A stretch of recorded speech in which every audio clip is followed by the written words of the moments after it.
Every day, hundreds of thousands of people vanish across the globe. While many are quickly located or return on their own, about 1/3 are eventually found deceased. The rest vanish without a trace, their destinies clouded in mystery. These unsolved disappearances often intrigue the public, inspiring detective stories or fantasy films. Yet, at times, reality proves to be far more frightening than fiction. The case of 19-year-old student Katie Poor is particularly exceptional. Her disappearance was so perplexing that even NASA specialists joined in the search efforts. Despite their thorough attempts, she was never found alive. This tragic event profoundly impacted the nation, especially the usually tranquil town of Moose Lake, where Katie lived with other students. Katie Elizabeth Puya was born on February 28, 1980, in the charming town of Duluth, located in St. Louis County, Minnesota. She was the second child in a loving, typical family. She grew up alongside her older brother, with whom she shared a close bond from childhood. When Katie began school, her family moved to Carlton County and made their home in Barnum. Katie was known for her sociable nature, active lifestyle, and remarkable creativity. She studied vocals, played guitar, and eventually began performing in a music band where she happily showcased her talents. Katie also had a deep love for animals. She volunteered at a shelter for stray cats and dogs and participated actively in cleaning and beautifying local parks. Her beauty was well recognized. In high school, she even participated in a city beauty contest where she achieved second place. After high school graduation, she attended college and moved to Moose Lake, a quiet and picturesque town in the same county as her family. By that time, Katie had been dating Mark for a couple of years. They both went to university and planned to get married. The couple rented a small but cozy apartment in a good neighborhood. Katie attended law school to study criminal law, while her fiancé focused on computer technology. They both worked part-time jobs to support themselves financially, save for their wedding, and avoid relying on their parents.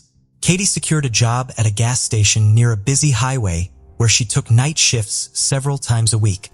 She enjoyed this work because it allowed her to manage her schedule efficiently.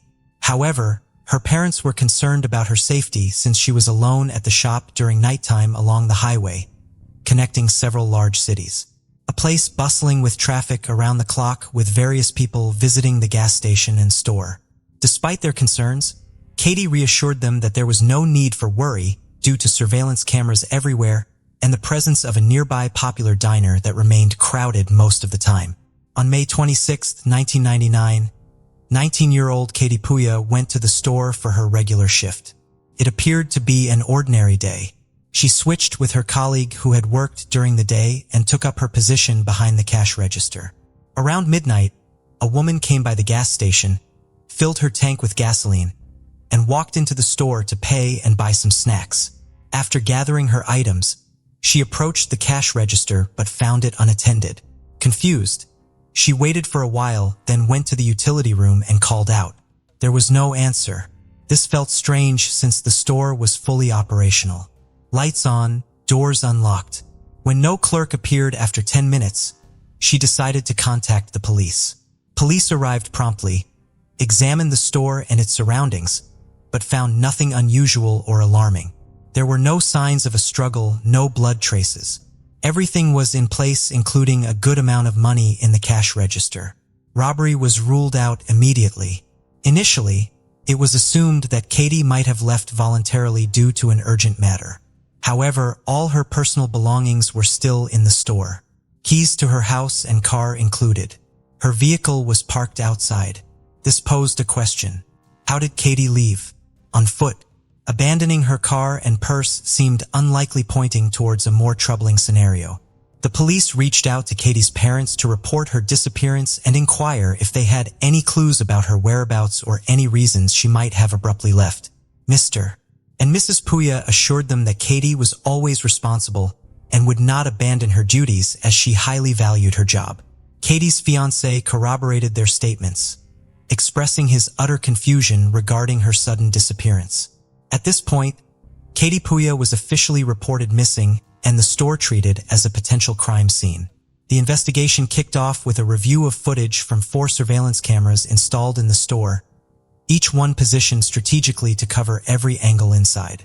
The initial hours of Katie's shift revealed nothing out of the ordinary. Nothing suspicious occurred during those early hours. Around 11 p.m., a girl walked into the store. She chatted with Katie for about 10 minutes but didn't purchase anything. From their conversation, it was clear that she was either an acquaintance or friend of the missing student. Approximately half an hour later, A entered the store. He looked around but quickly left. Shortly after, he came back in. At moment, Katie had gone to the back room and it seemed he might have been observing her from outside through the glass door. He re-entered the store and headed directly towards the back room. Unfortunately, there were no cameras in that section of the store, so what happened next is unclear. A few minutes later, Katie and this unknown man emerged from the back room together and moved toward the exit. The man was walking behind Katie, holding her by the hair with one hand and pressing his other hand against her back. It was evident that he was threatening her with a weapon, likely a knife or gun, and forcing her to leave with him. Essentially, this constituted an abduction from her workplace. This information was crucial. However, further investigation faced challenges because there were no cameras at the gas station adjacent to the store or in its parking lot. Consequently, determining where the suspect took Katie, his vehicle details, and his direction of travel was impossible. Given that the gas station and store were situated on an isolated stretch near a busy highway with no places to hide or go except along the road, it's likely someone would have seen if he had forcefully led her away on foot and contacted law enforcement. Therefore, it's presumed that he took her to the parking lot and placed her in his car. Another problem arose from the poor quality of the video footage from existing cameras. It was 1999 after all, and having any cameras at all back then was quite fortunate.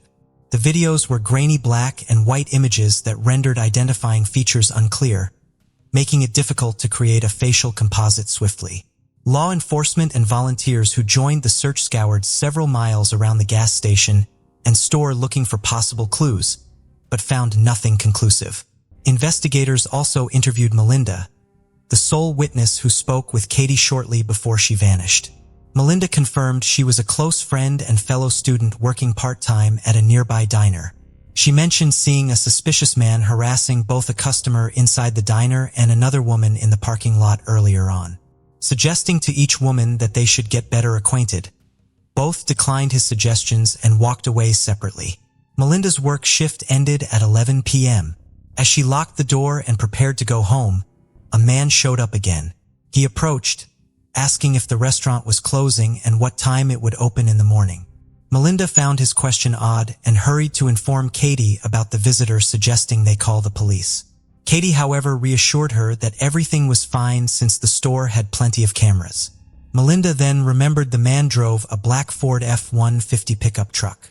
They left the parking lot around the same time, but he overtook her quickly. She recalled part of his license plate, 557, and the letter Y. This was an important clue, but in the late 90s, without a national electronic database, locating the vehicle took time. Both Melinda and another witness at a gas station provided only rough descriptions of the suspect. Given it was dark outside, they couldn't get a clear look at him. They described him as a white male with long blonde hair, aged between 35–40. He spoke without an accent and wore a baseball cap that partially hid his face. The surveillance videos were not much help either due to low resolution. For the first time, police sought help from NASA specialists to enhance image quality and reveal more details of the suspect's face. Using advanced technology meant for astronomical purposes, they reconstructed a clearer image of him. The task was complicated, strange angles, as he never looked directly at any camera in the footage. Still, authorities were satisfied with the final composite portrait. This portrait was distributed to police stations statewide and frequently shown on news channels. Citizens were urged to stay vigilant and report any sightings of individuals matching this description or driving a similar vehicle. Soon after, police began receiving dozens of calls daily, though most turned out to be false leads. About a couple of days later, authorities detained a 25-year-old man who bore a strong resemblance to the individual the composite portrait. Additionally, he had a prior criminal record for robbery and harassment. However, He was soon released due to a notable distinguishing feature: a large tattoo covering his entire arm, which the suspect in the video did not have. An important detail was that the man who escorted Katie out of the store wore a Yankee baseball team t-shirt with the number 23. According to Melinda, when the suspect approached her in the parking lot, he was dressed differently. Yet, upon reviewing the surveillance footage, she had no doubt it was him. A week later, a call came from Minneapolis. A worried man reported that the person in the portrait looked like his neighbor, who worked as a cleaner and drove a similar car. A couple of weeks ago, right around the time of the girl's abduction, this neighbor unexpectedly cut his long blonde hair and began growing a beard. This suspect turned out to be 50-year-old Donald Hutchinson. It was discovered that he had recently quit his job without any apparent reason, which raised suspicions. On the day of Katie's disappearance and the following day, he didn't go to work because he reported not feeling well. Former colleagues confirmed that he drove a black Ford F-150 with a license plate matching what police were looking for. Donald Aubin Hutchinson's real name is Donald Allen Blom. He was born in Minnesota in 1949 and grew up in a dysfunctional family where his father was an alcoholic who abused both him and his mother. As a teenager, Donald himself started drinking and displayed uncontrollable aggressive behavior that troubled everyone around him. Consequently, he was transferred to a special school for difficult children. At age 25, Blom was convicted and imprisoned after kidnapping and assaulting a 14-year-old girl. However, he served only 3 years before being released on parole. Shortly after, he was arrested again for assault and harassment, but received another short sentence. In 1983, Donald was arrested yet again. This time, he had kidnapped 2 teenage girls, taken them to a deserted area, and tied them to a tree. He assaulted one of the girls and strangled the other several times, then revived her, making it a game of life and death. Fortunately, a passerby walking with a dog heard their screams and saved them. Consequently, Blom served 9 years in prison. Upon his release, he changed his name, moved to another city, and avoided police attention for a long time. He got married after his release and his wife bore him 4 children. On the surface, their family appeared happy. The man secured employment. However, his addiction to alcohol and substances turned him into a menace. His wife and children often suffered from his violence, but occasionally this monster sought other victims. Nobody was aware of Donald's criminal past. He went to great lengths to conceal it by changing his name and identity. He even altered his appearance by growing long hair and a beard that he sometimes shaved off. Initially, the police lacked solid grounds to detain him. They could only question him during their investigation. The suspect owned around 20 acres of land just 12 miles from the store where Katie was kidnapped. In fact, right after Katie's disappearance, the police had already visited him upon learning about his black pickup truck. Donald claimed that he had sold the vehicle and that its license plate differed from the one they sought.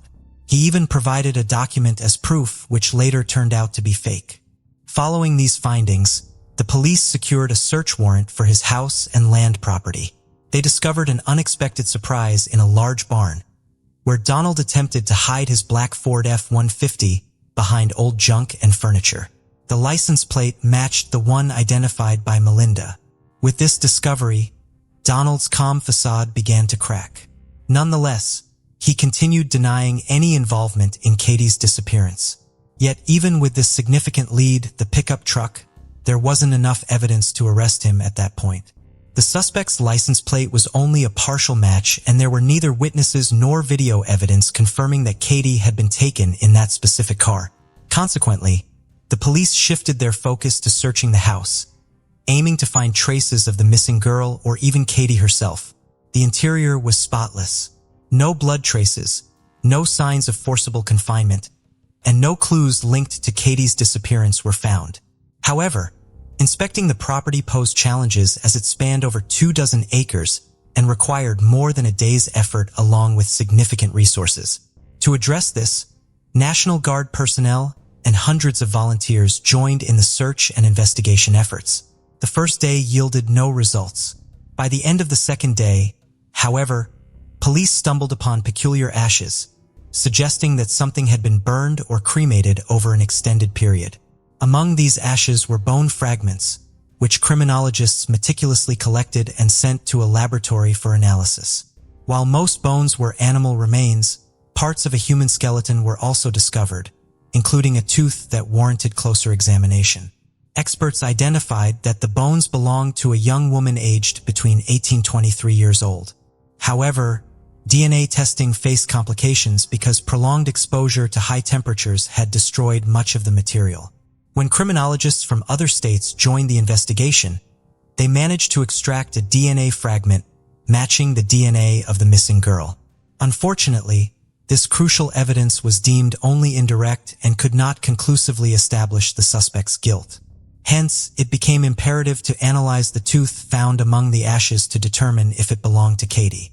It was revealed that this tooth contained a rare filling made of silicone and zirconium, an innovative dental material. Conversations with Katie's dentist confirmed this unusual filling. He immediately recognized his work since he had used materials obtained from an international dental conference on her just a week before she vanished. Though all collected evidence remained circumstantial collectively, a combination strong enough, it sufficed for law enforcement officials to arrest Donald and detain him until trial proceedings concluded. Thus unfolded developments leading up to his incarceration, pending further proceedings. On June 22, 1999, the man immediately pleaded not guilty, sought legal counsel, and expressed his willingness to cooperate with the investigation, prove his innocence. During a more thorough examination of his belongings, law enforcement discovered multiple firearms for which he lacked permits. Shortly thereafter, Donald began confessing. He admitted to kidnapping Katie from the store, bringing her to his property where he strangled her, and subsequently burning her body. However, he denied any coercion related to intimacy with the victim, attributing his inability to do so to the significant amount of alcohol and illegal substances he had consumed. Donald further claimed that he used only firewood and paper to incinerate the remains, but experts asserted that this method alone wouldn't suffice without additional fuel. That evening was marked by aimless driving around the neighborhood. Upon noticing Melinda at a gas station, Donald initially intended to follow her when she left but then changed his mind. He overtook her and proceeded home to change clothes before heading back to the store where Katie worked. This accounts for discrepancies in eyewitness testimony regarding what he was wearing. 2 weeks later, Donald unexpectedly recanted his confession, asserting his innocence once again. He alleged that he had been coerced into confessing due to threats made against him and his wife. His wife attempted to support this claim during the trial by offering an alibi, asserting that he was at home with her throughout that evening and did not leave the residence. In a striking turn of events during the trial, 2 former victims from 1983 came forward. They testified about their experiences with Donald, depicting him as a ruthless sadist who had subjected them to torture and exploitation. The evidence presented along with the witness statements led the jury to unanimously declare the defendant guilty, sentencing him to life in prison without the possibility of. Subsequently, Donald's wife admitted she lived in fear of her husband, habitually beat her and their children. She expressed that she felt compelled to provide him with an alibi out of fear for her own safety. After disclosing, she changed her last name, took their children, and moved to another state where they wouldn't be known. On a related note, detectives working on this high-profile case suspected that Blom could be a serial rapist and murderer. They linked him to several unsolved crimes involving the disappearance of young girls under similar circumstances. Specifically, he was suspected in the strangling of Wilma Johnson found in 1983, as well as the 1993 abduction and murder of student Holly Spangler. In 2021, Blom was transferred to a medium security prison at MCF Faribault. Conditions there were much more lenient, and he referred to it as a vacation. However, after complaints and protests from Katie's family, Blom was moved back to a high-security facility in Stillwater, Minnesota. He passed away there on January 10, 2023, at age 73. Katie Pyer's death has been covered extensively in popular television documentaries about real crimes. HLN Channel aired a series called Forensic Files, which featured an episode titled Tooth or Consequences, based on Katie's story. The Discovery Channel released an episode from their series New Detectives titled Fatal Abduction, dedicated to this particular case. Additionally, in 2010, a documentary titled From the Ashes was produced using materials from the investigation. On March 20th, 2020, in the city of Alua, Portugal, 20-year-old Diogo Gonçalves went to meet a girl he admired deeply. Unfortunately, he couldn't have predicted how this seemingly romantic evening would end. The scenic resort town of Albufeira, renowned as one of the top destinations in the Algarve region of southern Portugal, was where Diogo was born in 1999.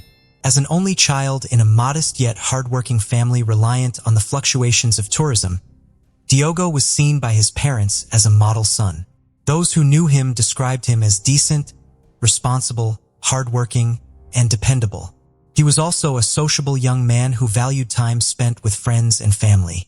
Diogo completed his high school education in his hometown and later pursued a degree in computer science. To help fund his studies and contribute to the family's expenses, he began working at McDonald's at the age of 16 in 2015.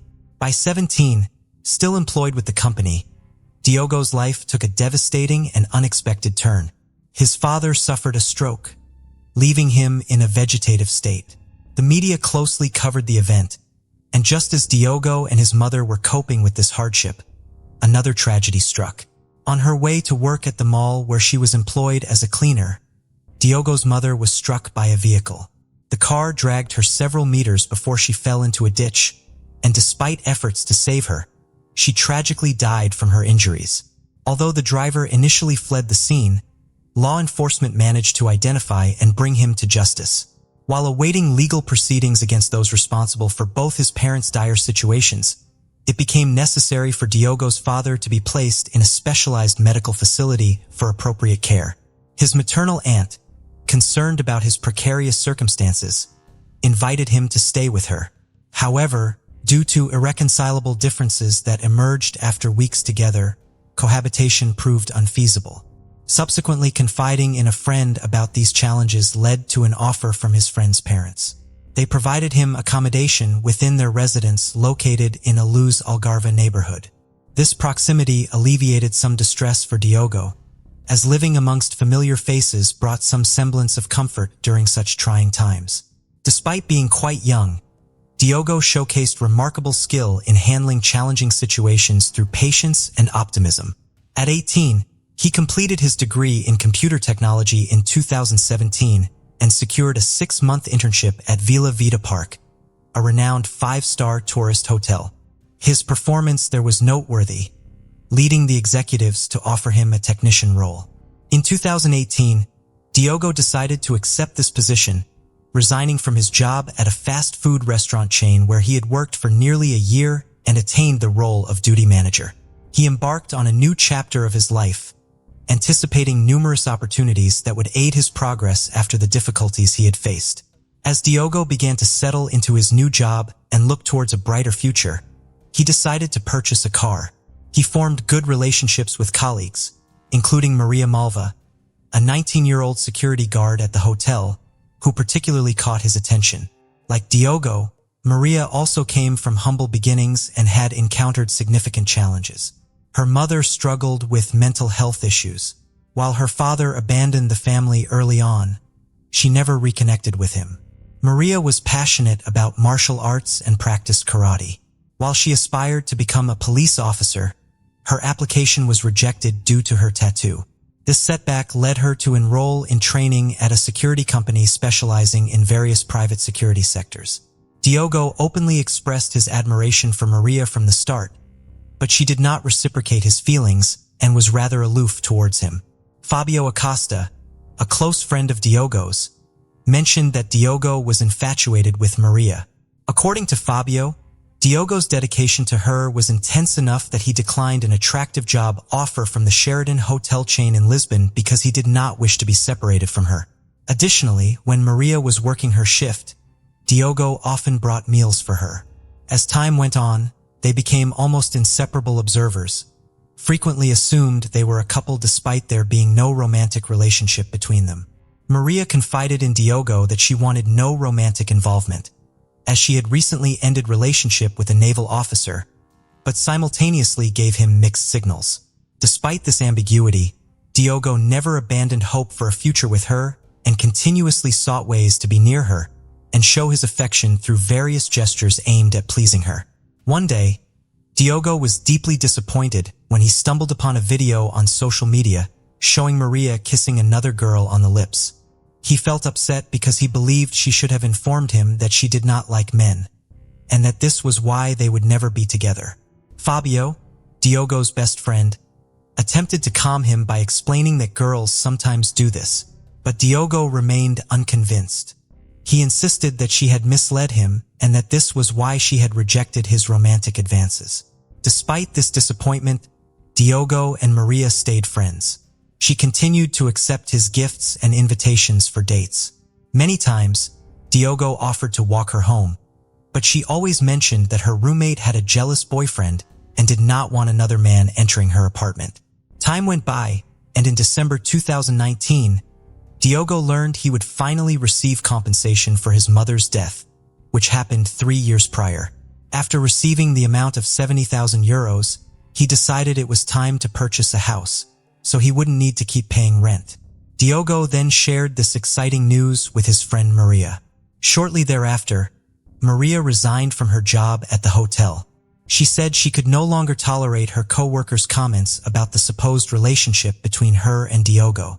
Additionally, she explained that she wanted more time with her mother, who required significant attention due to a mental illness. Initially, there was no reason to doubt her explanations. However, subsequent events hinted that her decision to quit might have been driven by more sinister motives. This is where Mariana Fona comes into play, a 20-year-old nurse at the hospital who had a stable relationship with Maria. The two young women lived together in Mariana's parents' home, since they were not financially secure enough to live independently and enjoy their relationship fully. Maria found herself in this situation when she learned about the significant sum of money Diogo would receive. Interestingly, from that point onward, Maria started drawing closer to Diogo. It appears likely that Maria shared this information with Mariana together. They plotted to deceive him and gain access to his bank account details with the intention of stealing his compensation money. One day, after Diogo had repeatedly refused, Maria informed the young man that she wished to spend a romantic evening with him. This proposal was a surprising gift for the 20-year-old, who found it hard to believe his ears. After waiting for so long, the idea of being close to the girl he loved made him ecstatic. Their rendezvous was scheduled for Friday evening, March 20th, 2020. Diogo was elated and had no doubts about what might have led Maria to change her mind so abruptly. Although Maria and Mariana shared different accounts of what transpired that day, the following details are based on media reports and official information. Upon Diogo's arrival, Mariana offered him orange juice that she had brought herself. Unbeknownst to him, the drink contained a hidden ingredient, 3 ampoules of dim, a central nervous system drug with anesthetic and sedative effects. Mariana reportedly proposed using this substance, which she had stolen from the hospital where she worked.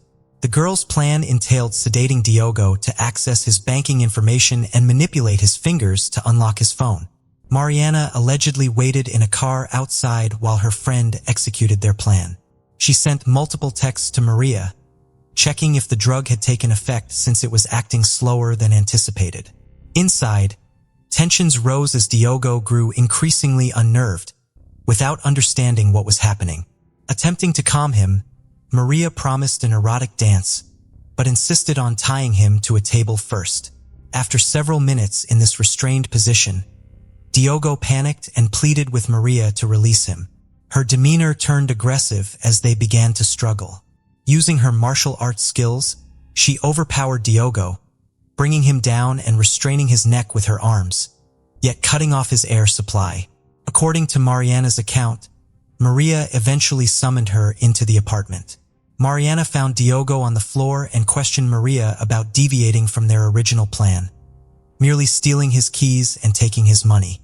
Upon discovering that Diogo was unresponsive, the nurse administered resuscitative measures. Upon awakening in a highly agitated state, he attempted to attack Mariana. Perhaps recognizing another conspirator against him, he tried defending himself. Reacting to Diogo's aggressive response towards her friend, Maria intervened by grabbing him from behind once more, bringing him down and constricting his neck again. In light of these events, both women's actions have been scrutinized as part of ongoing investigations rooted in available evidence and testimonies provided by those involved. Diogo's life tragically ended at the hands of the girl he loved. His body lay in the living room of Maria and Mariana's house, where they immediately set about their planned robbery. They first cut off his thumb and index finger to unlock his phone, access a mobile payment app, and transfer money. This process took several days due to a daily transaction limit.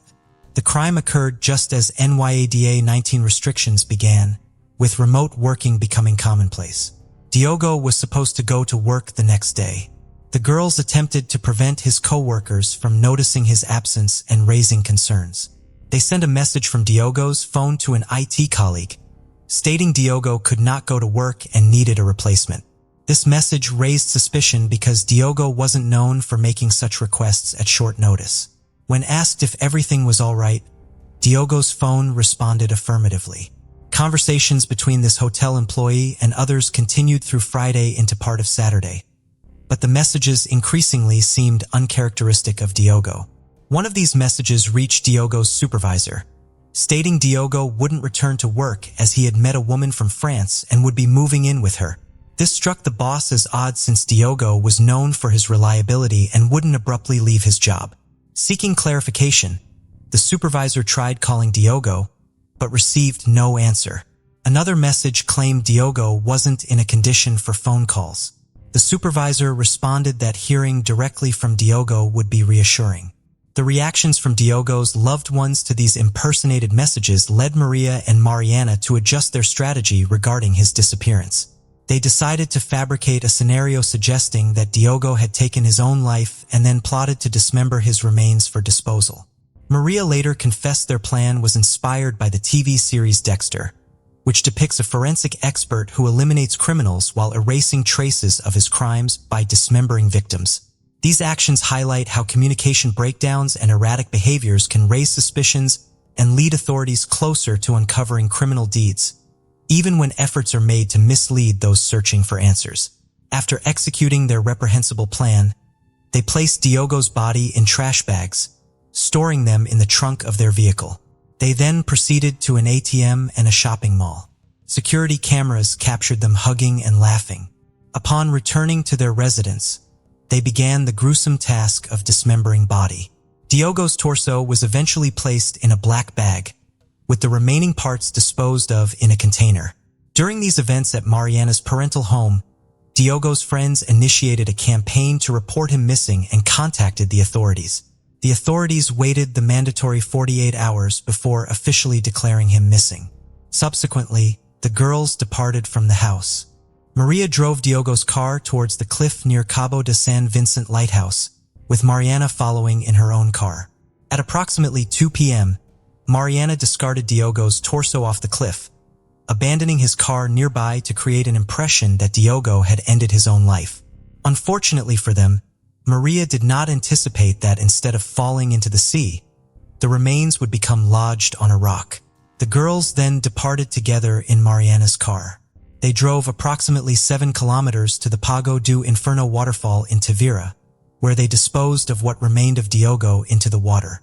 Shortly after this incident, Diogo's vehicle was discovered in a parking lot near Cabo de San Vicente Lighthouse. Reports indicated that 2 laptops were found within the car.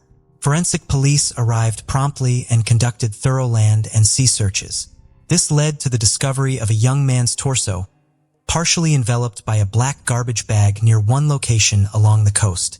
Simultaneously, at another coastal site, Pago do Inferno, a French couple made a horrifying discovery: Diogo's head. After extensive efforts from law enforcement officers, his hands and feet were also recovered.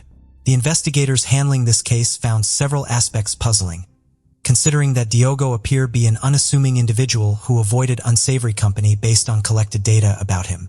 Further probing by authorities revealed that Diogo had received significant compensation following his mother's death.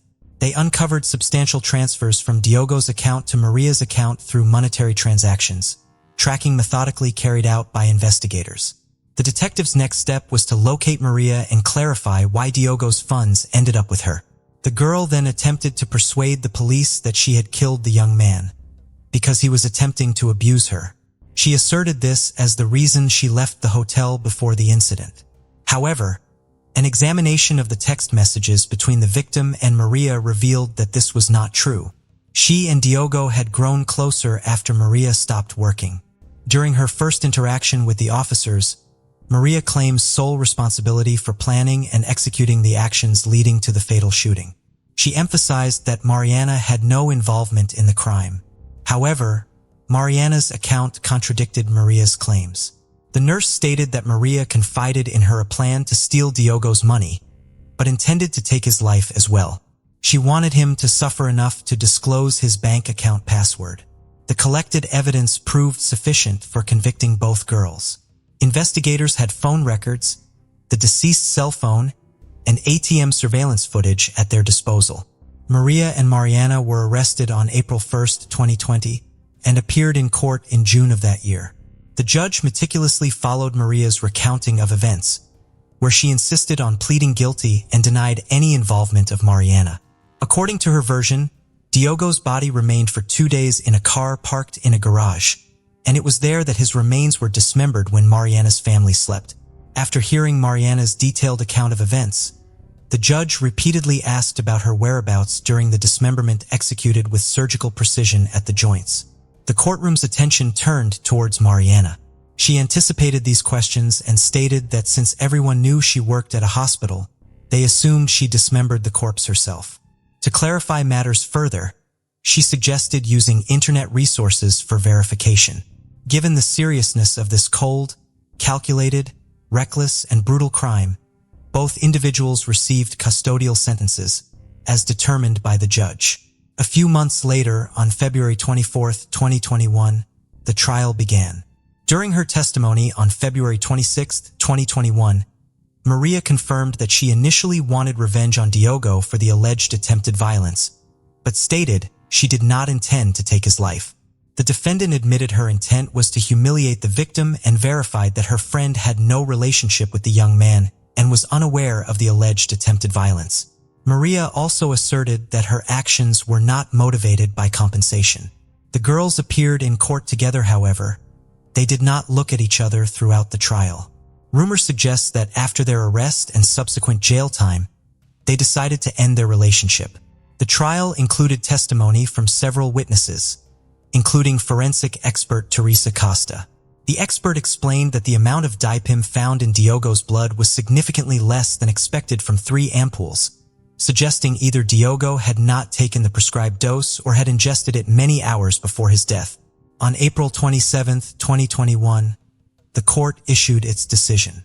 Maria was found guilty of aggravated murder, accessory to desecration of a body, robbery, unlawful access, and fraud. Additionally, she was convicted of carjacking and possession of an illegal weapon. She received a sentence of 25 years in prison and was ordered to pay Diogo's father €265,000 in compensation. Mariana was acquitted of murder but found guilty of desecrating a corpse and complicity in fraud. For this, she received a sentence of 4 years in prison. She was released because none of the offenses involved pretrial detention until final sentencing. The court concluded that Mariana's attempt to revive Diogo demonstrated she did not intend to kill him. In reaching this decision, the judge took into account Mariana's confession where she expressed full responsibility for her actions. However, this verdict was not well received by the Portuguese public, who viewed Mariana as equally culpable in the heinous crime against Diogo as Maria. Following the verdict, Mariana exited through the back door where her father, present at all hearings, awaited her. Both refrained from making any statements to reporters. 26-year-old Wanda Jean Mays lived in Huntsville, Alabama, and worked as a secretary at the United States Army's Redstone Arsenal. She was an active member of her church and had a close-knit family. Those who knew her described her as quiet, yet very kind. Wanda struggled with what her family referred to as a chemical imbalance, which required medical attention. She experienced intense, though sporadic, panic attacks. For the most part, people outside her family, including her roommate, were unaware of her ongoing struggles. However, in May of 1986, Wanda's mental health began to worsen. Her father believed the decline was linked to Wanda's decision to start dieting. On May 11, 1986, Wanda had dinner with her parents. On her way back to Huntsville, she stopped at the lakeside home of her aunt and uncle, Betty and Ty Dorman, located in the Warrington community near Guntersville. They persuaded her to stay the night, assuring her they would wake her early enough for work the next morning. At 5 a.m. on May 12th, Betty went to wake Wanda, but the door was locked, and there was no response when she called her name. Betty and Ty couldn't open the door, so they had to ask their grandson to break it down to get inside. The double-paned window in the bedroom had been broken from the inside despite no one in the house hearing it shatter during the night. The bed had not been slept in, and Wanda's clothes were neatly folded on the nightstand. On the dock on the lake behind the house, the family discovered Wanda's torn and bloodied nightgown. Fearing that Wanda may have drowned, search drivers were deployed in the lake, which was also dragged. The effort did not find Wanda, but did come across a canoe floating in the lake with more blood inside of it. The blood type was consistent with Wanda's. Witnesses came forward with 2 potential sightings of Wanda shortly after she went missing. A witness claimed to have seen a woman matching Wanda's description walking along Alabama Route 62 wearing oversized clothing and with wet hair. Another witness claimed to see a woman who looked like Wanda in the back seat of a car in the parking lot of a convenience store in Huntsville. The woman was with 2 men and appeared to be afraid of them. When the witness came out of the store a short time later, the woman was talking on a payphone with one of the men standing with her. Despite the extensive search and leads from witnesses, Wanda's disappearance would remain unsolved for almost 22 years. On January 23, 2008, Marshall County Sheriff Scott Walls announced that Wanda's remains had been located and identified. In 2003, a hunter had come across skeletal remains in a remote part of Georgia Mountain off of Chalakee Road in Guntersville, 1.8 miles from Betty and Ty Dorman's home.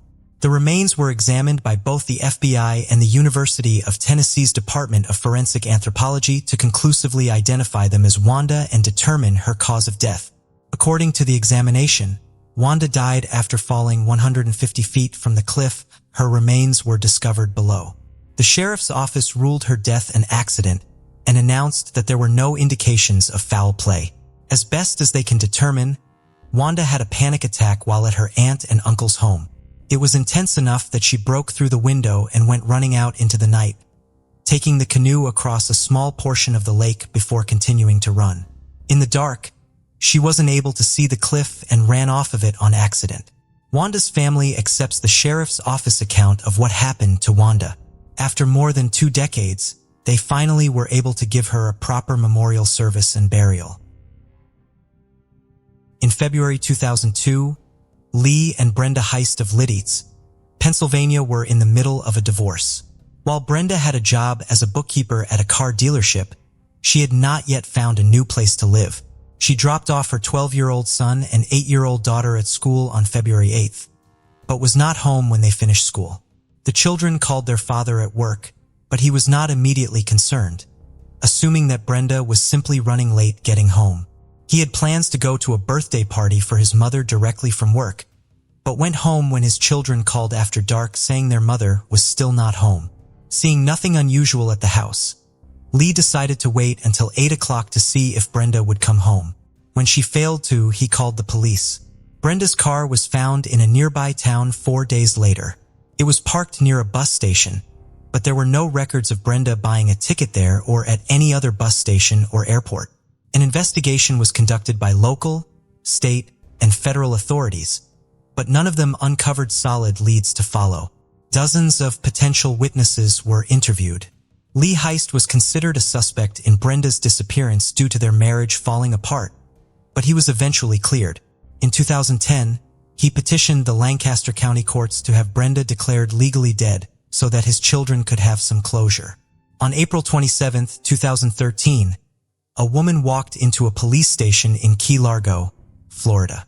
She said that she believed a warrant was out for her arrest for a probation violation in another county. While she was known to Florida law enforcement as Kelsey Smith, she told police that her real name was Brenda Heist. According to Brenda, on the morning of February 8, 2002, she had gone to a park after dropping off her children at school. While she had a job, her income was not enough to afford an apartment on her own. She had applied for financial assistance so that she and her children would have a place to live outside of the home her husband was getting in the divorce. She had just learned that her application had been denied. She sat in the park crying and was approached by two men and a woman who asked her what was wrong. They told her that they were about to hitchhike down to Florida. Brenda made a split-second decision to abandon her life and go with them. Brenda originally claimed to have been homeless for most of her 11 years in Florida, but that proved untrue. She had lived in a camper with a boyfriend for several years, working manual labor jobs that paid cash and did not require workers to provide identification. She eventually began cleaning houses and lived for almost a year in the home of one of her clients. While she was living there, she stole her employer's driver's license. She used that license at a traffic stop in February 2013, which led to an identity theft charge. This was a violation of her probation, which she was on for previous marijuana charges and traffic violations. It was this violation that led her to report to the police in April. She said that she finally decided to come clean about her identity because of her deteriorating health. Brenda's children were initially shocked to learn that their mother was alive, but that shock quickly turned to anger. After more than a decade of believing their mother was dead, they were understandably upset to learn that she had simply abandoned them.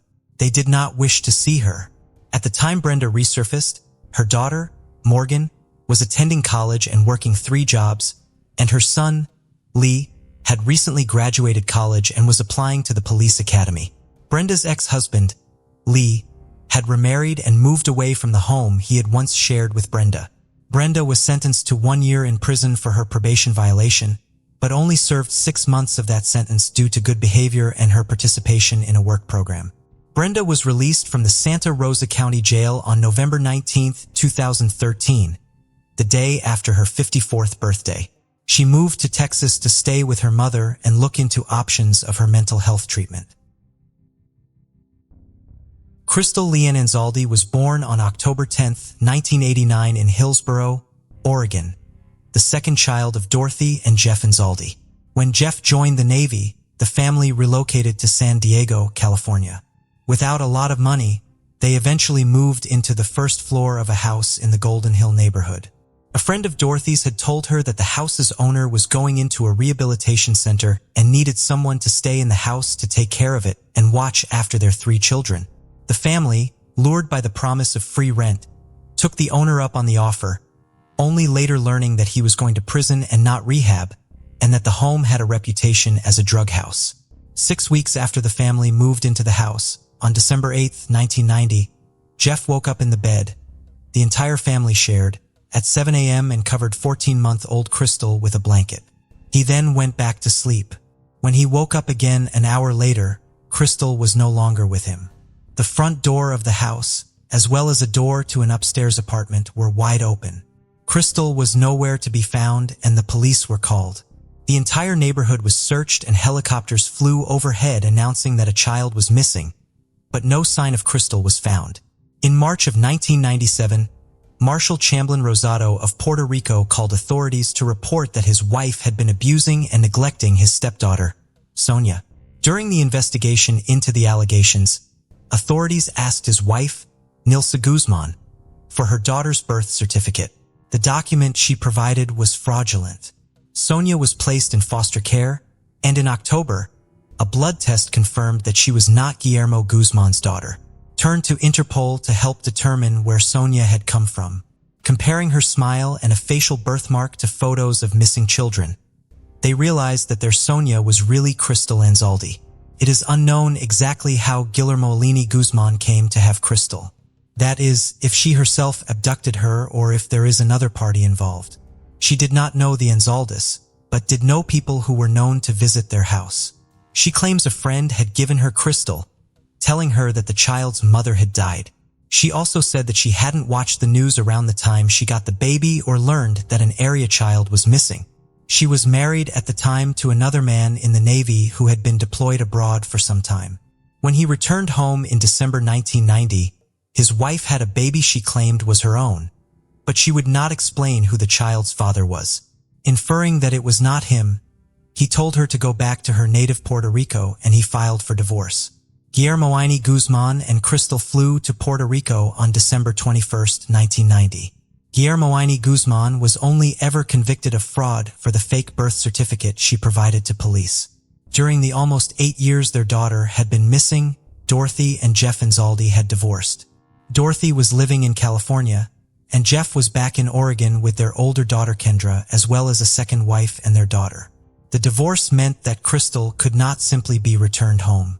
The matter of her custody had to be settled first and involved courts and agencies in both California and Puerto Rico. Jeff was ultimately awarded custody, and Crystal was brought to Oregon to live with him in February 1998. Crystal had a difficult time adjusting to life back in the United States, hoarding and hiding food because she was used to going without it, struggling in school because she was used to speaking Spanish, and having difficulty responding to the name Crystal rather than Sonia. As an adult, she made the conscious decision to try to forget her time in Puerto Rico. As of 2013, she was working as a caregiver in a retirement home. On September 29, 2006, detectives uncovered the body of a young woman in St. Patrick's Church in Glasgow, United Kingdom. What seemed like a single crime was just the beginning of a much larger investigation, eventually leading them to one of the country's most ruthless serial offenders. Peter Britton Tobin was born on August 27, 1946, in Johnstone, Scotland, as the youngest of 8 children in the family of Marjorie and Daniel Tobin. From an early age, Peter displayed a difficult personality, which led his parents to send him to a boarding school in 1953 when he was only 7. However, this did little to improve his behavior. He was later sent to a correctional facility. After completing his time there, Peter moved to Brighton, England, where he began a relationship with Margaret Mount, a 17-year-old typist who was captivated by his personality. In August 1969, they married, but Peter soon revealed his cruel and controlling tendencies. He also became involved in criminal activities, leading to his conviction and imprisonment for theft and forgery a year later. As a result, Margaret divorced him in 1973. That same year, Peter married Sylvia Jeffrey, a local nurse who also succumbed to his charm. In 1973, they had their first son, Ian. Sadly, their daughter Claire passed away shortly after birth in 1974. Devastated by their loss and suffering from Peter's abusive behavior, Sylvia left him in 1976, taking their young son with her. In his 40s, Peter sought romance again, this time with Kathy Wilson, a 16-year-old at the time, vulnerable and impressionable, which made it easy for him. Together, they had a czar named Daniel, the couple's only child. They married in 1989 and moved to Scotland. Proved challenging. Kathy couldn't go outside freely due to her husband's control over every aspect of her life. His violent behavior continued, reaching significant levels. Consequently, isolation exacerbated her living conditions. The young woman mustered the courage and chose to flee with her son in the late 1990s. It's uncertain if Kathy's departure triggered the worst aspects of the man's character to emerge. However, from this moment on, Peter unleashed a terrible side of himself upon the world, ready to cause much harm. Unfortunately, his path intersected with that of a lovely girl named Vicky Hamilton. Vicky was born in Scotland in 1976. She was the second child of Michael and Janet Hamilton, a married couple who had previously welcomed their firstborn daughter Sharon. Later, Lee and Lindsay joined the family. Nevertheless, serious disagreements between the spouses led to divorce being the most appropriate decision. Vicky, Leah, and Lindsay stayed under their mother's care and moved to South London. The eldest daughter, Sharon, remained in Bathgate, BTHG, but this distance didn't hinder Vicky and Sharon from maintaining their close relationship. When Vicky turned 15, Sharon saw it as a good opportunity for her sister to take a step towards independence, a desire many teenagers have. After traveling alone by bus to Scotland for a weekend visit, Vicky was supposed to return home to her mother's house. It marked her first solo trip by bus. Sharon viewed it as a small yet significant adventure. On Saturday, February 9, 1991, the sisters went shopping and engaged in continuous conversation. Sunday was typical, except that Vicky felt apprehensive about her return trip. The evening of February 10th was cold and snowy. Vicky ensured she had enough money for the fare and reviewed the bus route one last time with her sister before they hugged each other tightly. Standing at the bus stop, snacking on a bag of chips across from the police station, it was there Vicky's path crossed with Peter's fatefully. He forcibly dragged her into his car and committed unspeakable acts, raping her and then taking her life, either out of malice or to prevent her from reporting him. Peter retained possession of the girl's purse. When Vicky did not arrive at her mother's house, and there was no communication from her, her family began searching for her frantically, in desperation. Simultaneously, they alerted the authorities about her absence. Once the police began investigating the disappearance, V's face became one of the most recognizable in Scotland. The search operation grew into one of the largest in the country's history. Amidst this uproar, Peter opted to relocate to southeast England, specifically to Margate, where he settled into a charming house with a garden. There, Peter brought Vicky's lifeless body.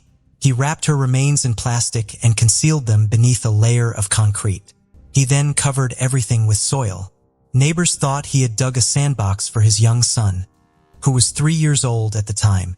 Peter's name never surfaced during the initial investigation into Vicky's disappearance. The police found no leads on Vicky's whereabouts and considered her a likely runaway, viewing her as an unhappy teenager due to her parents' divorce.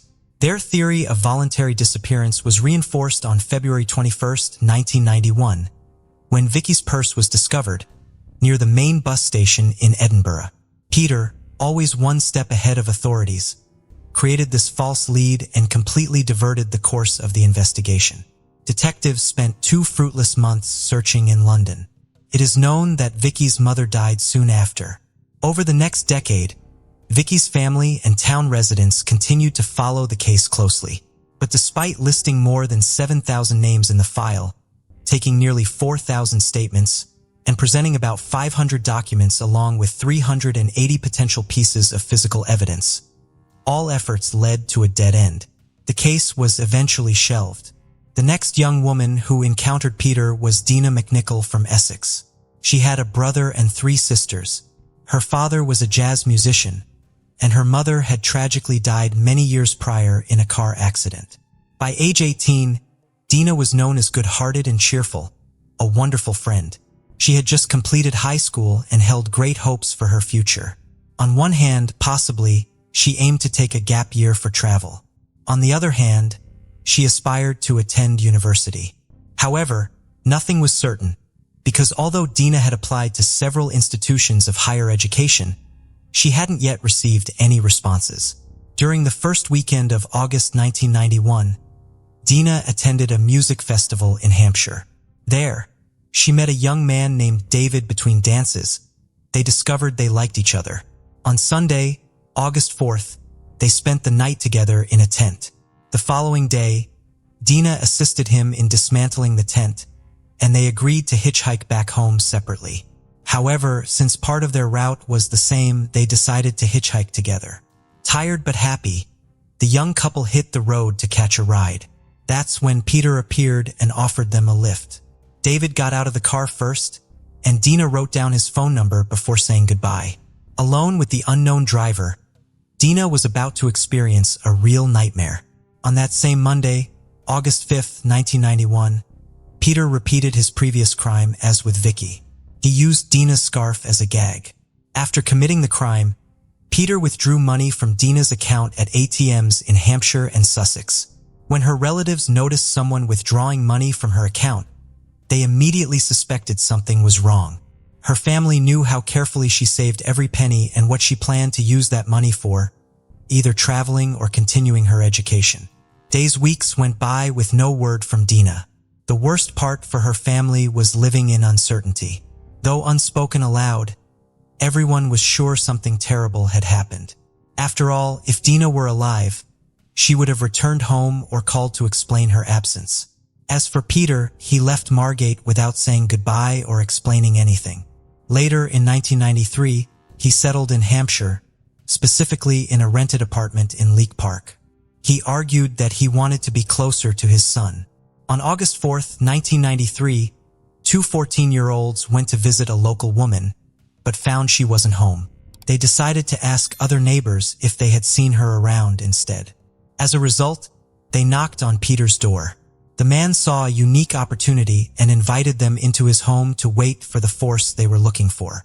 They saw that the man's 5-year-old son was in there, mistook him for a friendly person, and agreed to enter. There is another version about the reasons for this meeting, which suggests it was not accidental. The two girls came to Peter's home in response to a request for a babysitter that the man had made. They trusted him because when they arrived, they saw his son and stayed to look after him. Everyone agrees that when the child fell asleep, Peter tied them up, threatened them with a knife, and forced them to drink alcohol. He then beat and raped them, injuring one of the girls. Just when they thought their lives would end at the hands of this extremely cruel man, a boy woke up. This saved them from suffering the same fatal fate that befell Vicky and Dina.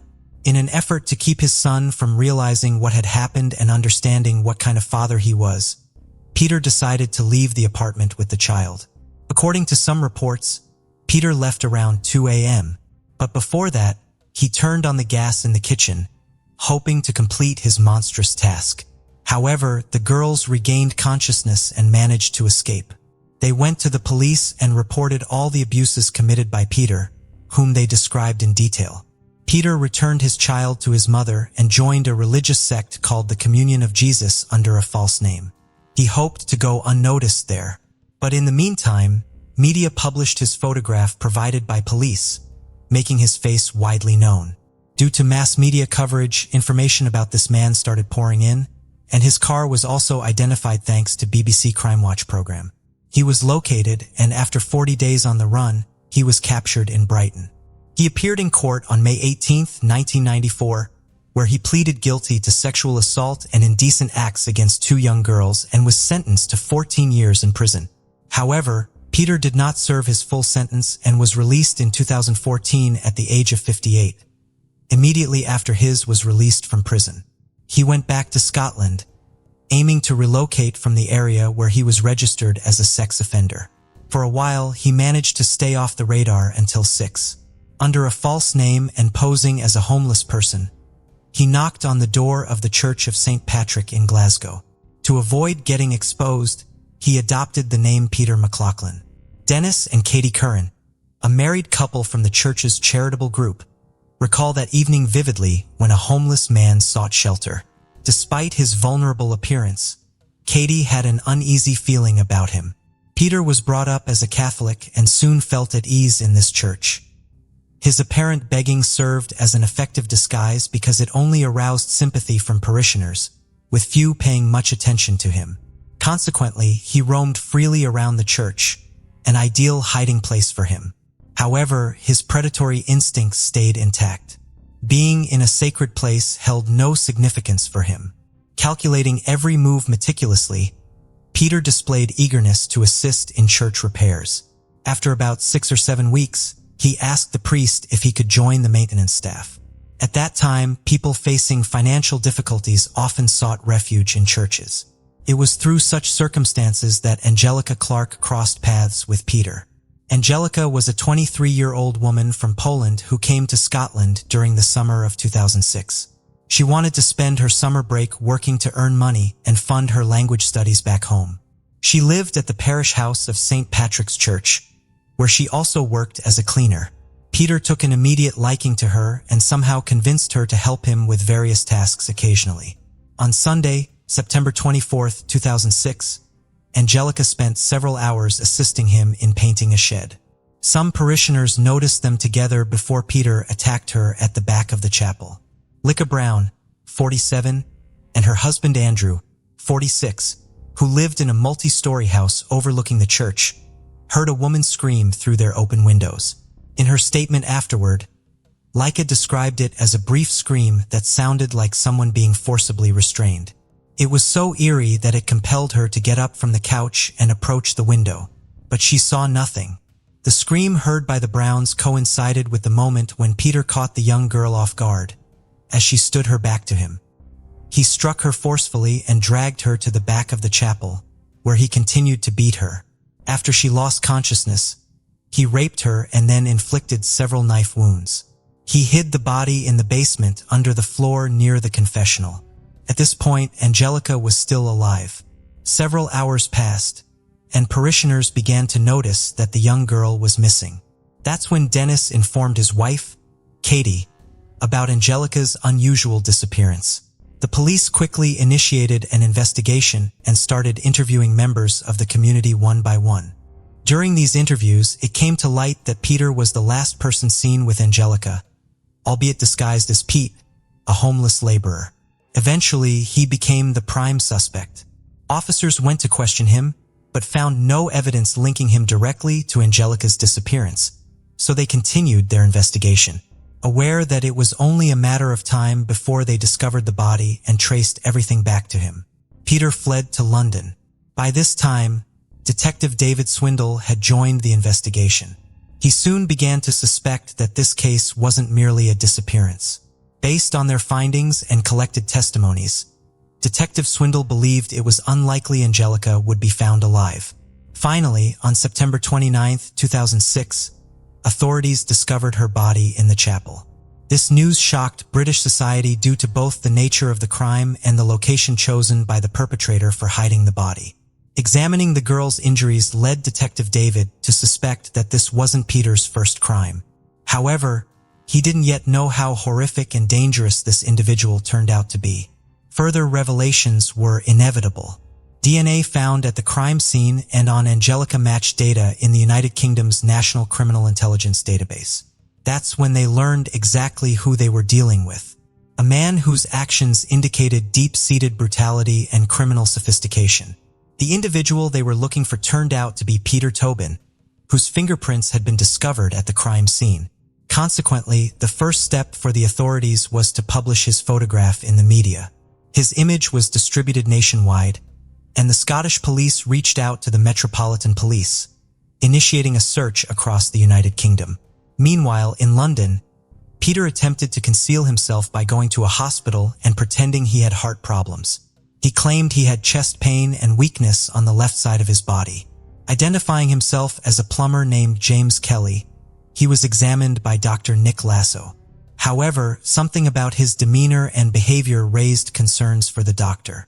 Initially avoiding eye contact, a behavior atypical of most patients, Peter became suspicious when tests failed to reveal any clear physical cause for his alleged pain.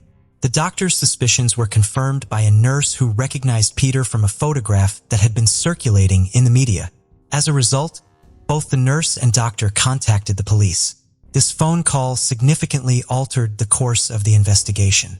On September 30th, police officer Alan Murray was dispatched to the hospital in London. Peter was taken into a room so Alan could speak with him. Immediately following this encounter, Peter was arrested.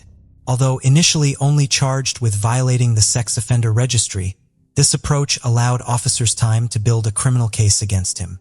Under Detective David's leadership, evidence gathered led to Peter's trial for crimes against Angelica in late March 2007.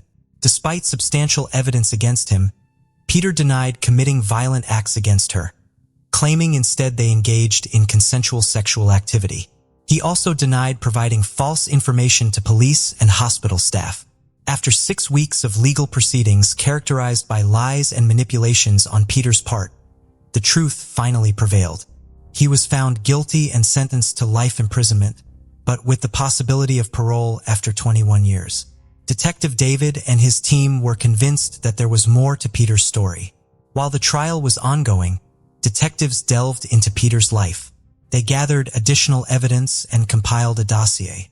This was done with the involvement of various law enforcement agencies across the country. To avoid harming or interfering with Angelica's case, they preferred to conduct their work confidentially. The joint police operation was known as Anagram. Part of their work involved connecting missing persons cases to places where Peter had been. During these investigations, they established two precise links, one in Bathgate and another in Margate. Several weeks later, a search was conducted in Peter's old house on the coast. They found a knife with DNA samples hidden in the attic. However, there was nothing else there. Then they went to the house where Peter lived in Margate. There, it became clear they were dealing with a serious criminal offender. Investigators dug up a sandbox in the garden of the house, one that Peter had made for his son. And shockingly enough, they found a female body there. But that wasn't all. When they continued searching at the same location, they found another body. A woman's handbag was also discovered at the scene, which the team preserved for DNA analysis. Forensic experts worked diligently to establish the identities of the two victims, determine their ages, and estimate their dates of death. They also analyzed traces from the handbag. These genetic traces were very strong, but initially yielded no matches in the National DNA Database. However, on June 1, 2007, there was a crucial breakthrough. The DNA matched Peter's fingerprint. This development proved monumental for investigators who deemed it necessary to move forward decisively in this direction by November. On August 14, 2007, authorities confirmed that one of the bodies found belonged to Vicky Hamilton, who disappeared at 15 years old during her first independent. Her family had been waiting for answers for 16 years. Later, it was announced that the second body belonged to 18-year-old Dinah McNichol, who was hitchhiking home after attending a concert. On September 1, 2008, the Royal Prosecution Service contacted Peter's lawyers and charged him with the murder of Vicky, leading to his trial. Officers had to restrain Vicky's father, Michael, after he saw Peter face to face. Michael later admitted he simply wanted Peter to know he was there to defend his daughter's name and protect her memory. After a month-long trial on December 2, 2008, Peter was found guilty of Vicky's murder and sentenced to life imprisonment. The trial for Dinah took place in December 2009. On December 16th, after the defense failed to provide evidence exonerating their client, the jury found Peter guilty of Dinah's murder. He subsequently received his third life sentence. On November 22, 2007, it was reported that Tobin had been attacked by fellow inmates. He sustained minor injuries. Shortly before this incident, the serial killer had confessed to a total of 11 murders. Recently, on October 8, 2022, Peter passed away in the hospital. In 1967, 20-year-old Susan Galvin was a recent transplant from her hometown of Spokane, Washington to Seattle. She had been living in the city for just about a year and had a job with the Seattle Police Department working the graveyard shift as a records clerk. On July 9th, however, Susan failed to show up for work. Susan's body was discovered in an elevator in a parking garage off of Mercer Street. She had been raped and strangled.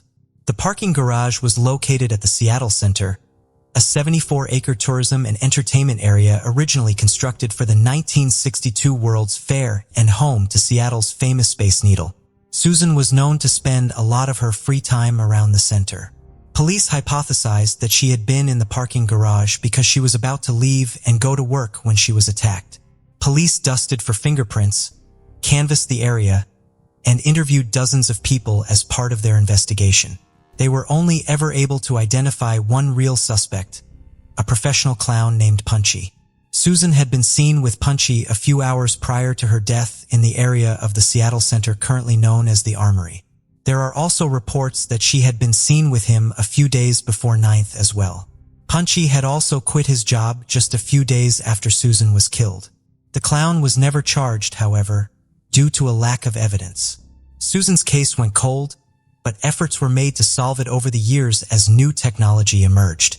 In 2002, the clothes Susan had been wearing at the time of her murder, which were still preserved in evidence, were re-examined in hopes of finding new evidence. The effort resulted in the discovery of DNA evidence on the clothing. Unfortunately, there were no matches to the DNA profile in any police database. The DNA did answer one lingering question in the case, however. In 2016, the case was reassigned to Seattle Police Detective Ralph Norton. Detective Norton was able to track down the man who had worked as Punchy the Clown, who was then living in Utah. He provided a DNA sample to the police. His DNA was not a match to the profile discovered on Susan's clothing, and he was finally clear of suspicion in the murder. The arrest of Joseph James D'Angelo, the alleged Golden State Killer, gave Detective Norton new hope of using the so far unidentified DNA to catch Susan's killer. In the summer of 2018, he sent the DNA to Parabon Nanolabs in Virginia to use genetic genealogy to try to identify a suspect in the case. Genetic genealogist Cece Moore uploaded the profile to GEDmatch, an open-source genetic genealogy database, and discovered several very distant relatives of the killer. There were 2 distant cousins amongst them that she found to be the killer's closest relatives in the database, sharing just 2% of their DNA with him. Moore then began the process of building these individuals' family trees. She discovered the most recent common ancestors that the 2 individuals she found in GEDmatch shared with the contributor of the DNA at the crime scene. A couple comprised of a man born in Kentucky in 1828 and a woman born in Missouri in 1837. Using public records to trace their descendants through the decades, Moore eventually identified a suspect from Seattle. By the time he was identified, this suspect had already passed away. Seattle police contacted his family and obtained a DNA sample from one of his relatives to confirm that they shared a familial relationship with the suspect. When those results confirmed that the police were looking at the right family, they received permission to exhume the potential suspect's body. The exhumation from a graveyard in Tukwila, Washington occurred in early 2019. DNA extracted from the exhumed bones confirmed that the suspect's DNA matched that found on Susan's clothing. Susan's case then became the oldest case ever solved by the use of genetic genealogy so far. On May 7, 2019, just 2 months shy of the 52nd anniversary of Susan's murder, the Seattle Police Department held a press conference during which Detective Norton announced that Susan's killer was a man named Frank Whippich. In 1967, Whippich had been a 26-year-old married father of 1. He and his wife had a second child 2 years later, and then divorced in 1971. He worked as a security guard, and while he may have worked security at the Seattle Center at the time of the murder, this has not been confirmed. His only criminal conviction for larceny occurred the same year he and his wife divorced, and he served 9 months in prison in relation to it. Whippich was arrested one more time for a weapons offense in 1975. Seattle police have since lost the records for this arrest, but according to Whippich's family, it stemmed from him impersonating a police officer. He would make traffic stops dressed in a uniform armed with a gun. He did not serve time in prison in connection with this arrest. Whippich died in 1987 due to complications from diabetes. His family, including his children, cooperated with the police during the investigation into Susan's murder despite their shock at Frank's involvement with the case. Whippich had served in the Army in the early 1960s and had been stationed in Germany, New York, and Alaska. Investigators are now looking into unsolved cases in those areas from the times Whippich had been in each one of them to see if he may have been involved in any of those crimes as well. None of the original detectives on Susan's case were still alive to see it solved, but Detective Norton attributes his ability to solve the case with new technology to their efforts in 1967. Having a viable DNA sample that has not degraded to the point of being unusable after so much time is very rare.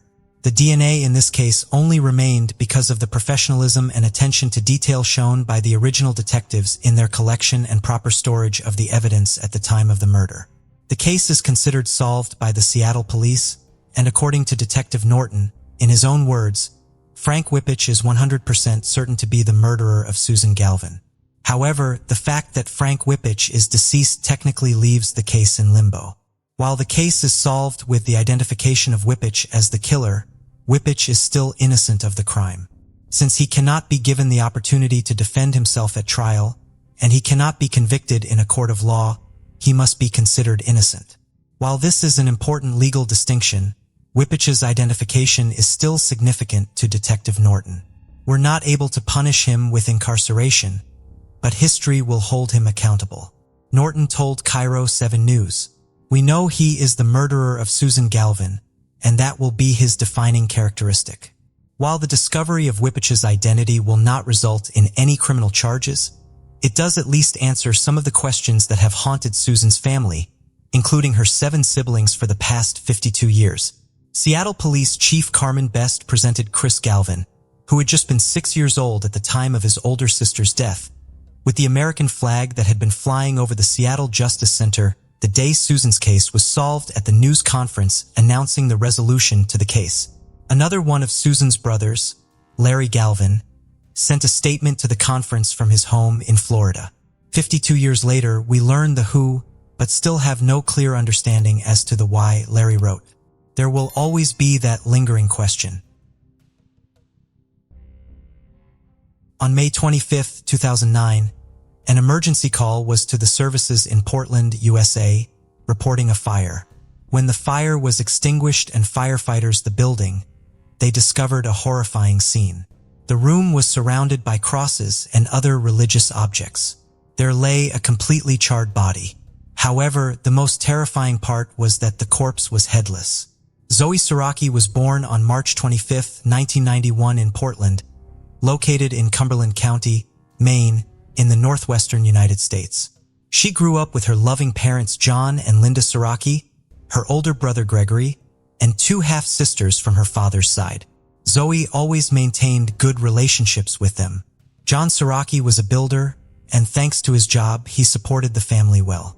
From an early age, Zoe was surrounded by creative stimuli and showed a strong inclination towards art.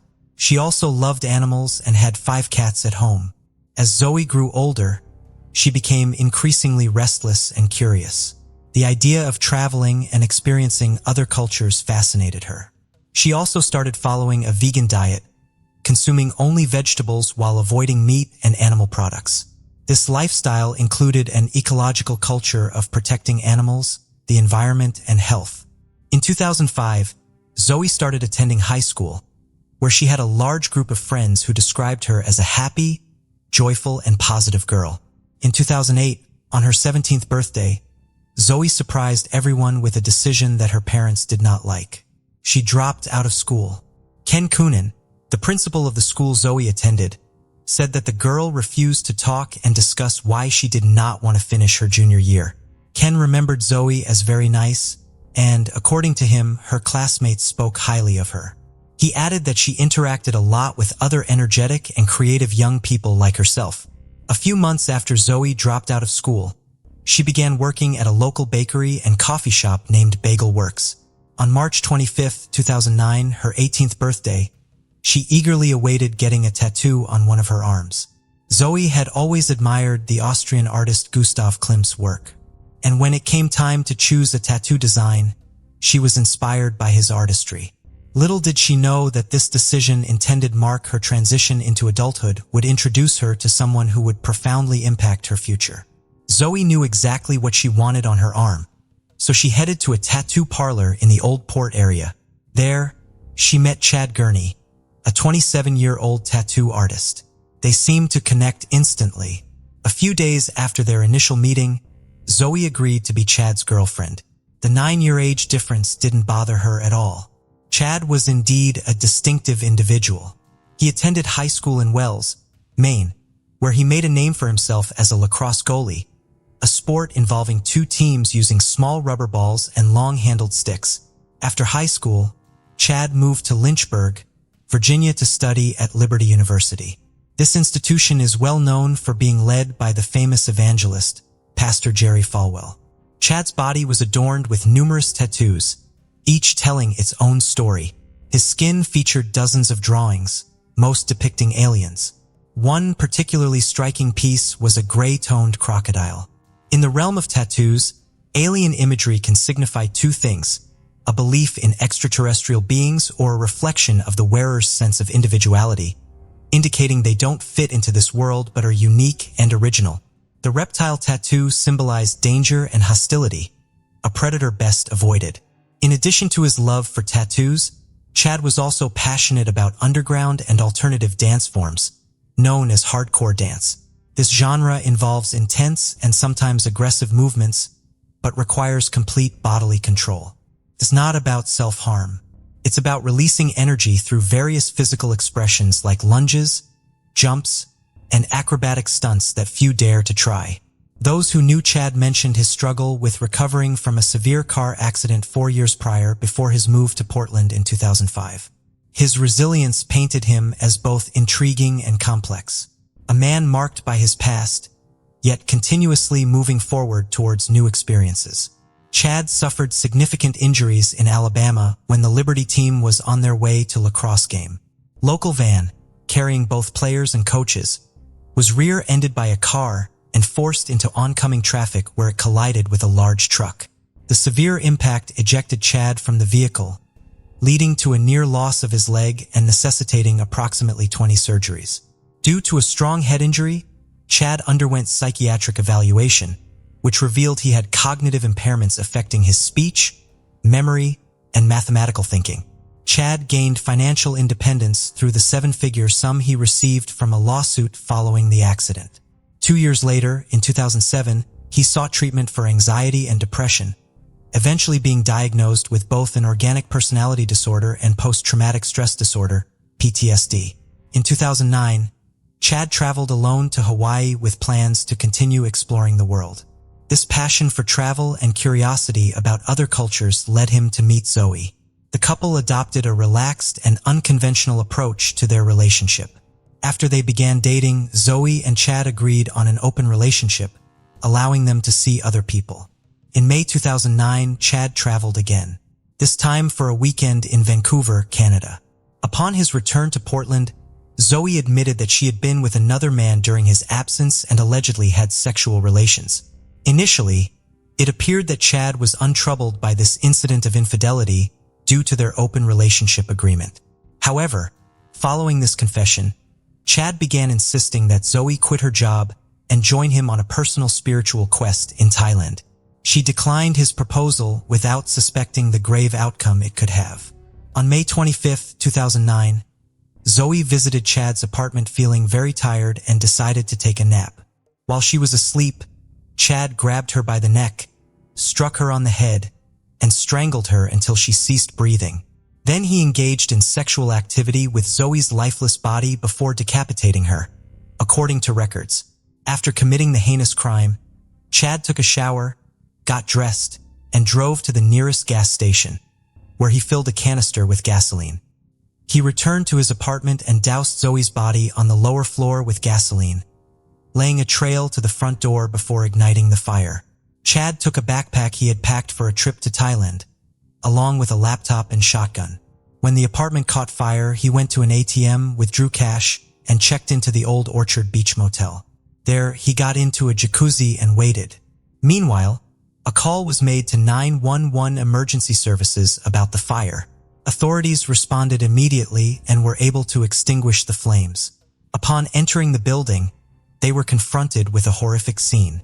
Among the ashes lay a charred corpse, surrounded by crosses and other religious items. A neighbor quickly called Chad to inform him that his house had burned down. The young man replied that he wasn't in town, as he had gone to his hometown of Lewiston, and then quickly hung up the phone. On Tuesday, May 26th, Chad spoke with his best friend and confessed that he had killed Zoe. While explaining what happened, he seemed calm and rational. Chad said he was tired of the pain and couldn't restrain himself anymore. As he talked to his friend, he drove through the streets of Portland and carelessly ran a red light. A nearby city police officer stopped him. Chad insisted that his friend explain over the phone to the officer who had pulled him over that Chad had been in an accident in 2005, which might have caused mental health issues. After this interaction with the officer and talking to his friend, Chad went to the police and confessed to Zoe's murder. The police confiscated Chad's belongings, and on his computer's hard drive, a computer crimes investigator found a video recording labeled woman half decapitated for suspected infidelity. At least if she cheated, she won't do it again. This evidence was later admitted in court on Wednesday, May 27th. At the high school where Zoe had studied, her memory was honored with a moment of silence during classes. Teachers and students were informed about the incident during lunch. That same day, a room was set up in the school, where social workers and counselors were available for grieving students. After some time, Christine Koo, Zoe's stepsister, made the first statement on behalf of the family. She told local media journalists that she wanted the public to know this was an unusual murder because Chad had committed many evil acts. According to Christine, detectives told her that in a rage, Chad had attacked Zoe, sexually violated her body, and set it on fire. Then he calmly went to a motel and got into a jacuzzi.